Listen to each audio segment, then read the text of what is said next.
Alright mga kabagwis, eto. Kahapon ko lang binili to si Grisel. Pero accidentally napakawalan ko. Pero yan, hindi naman siya umaalis. Oh. Matalino tong ibon na to. Alam ko pag matalino ang young bird. Sana lang mapaamo ko to. Gustong gusto ko talaga to.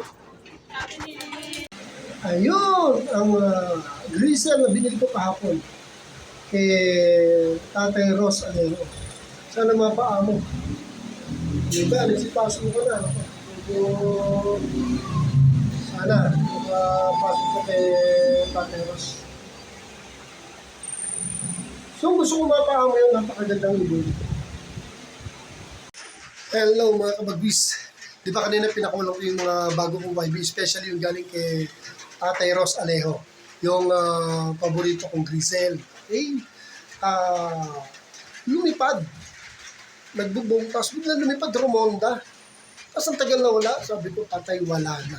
Negative na ako. Yun mga ako, umalis na ako dahil may kukunin sana akong another breeder doon sa tropa. May bibilin sana ako.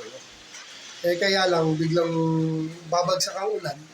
Naisipan kong bumalik agad. Pagbalik ko, nakita ko may bumabato. Yung Grisel, bumalik yung Grisel, mga kabagwis, ano? So, ibig sabihin, kasi even young bird pa lang nakalalaman na natin kung matalino sila. Kanya imagine, kahapon ko lang nabili yung kay Tatay Ross.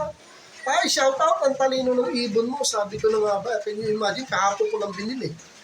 Paamo ko na ngayon. So, bukas yung papahinga ko dahil mas mga panahon. Pag umaraw, palalabas yung tuloy ang kinabukasan. Or maybe, pwede rin bukas kung talaga matirik ang araw. Mayroon kasi pag nagpapaamo at naabutan sila ng ulan, medyo delikado. Kaya, pag umaraw sa susunod na araw, paparondahin uli yan at ibababad uli sa bubong. Ang galing tayo, Ross.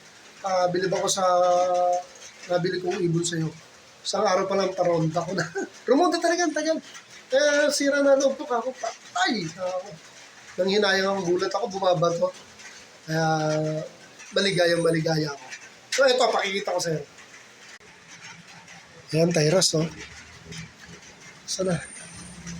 Yun, no? Napakatalino. Umiiyak pa nga yan, tay, pero ang tigas ang Romonda kanina. So, bakit may ipot ka? Ayan.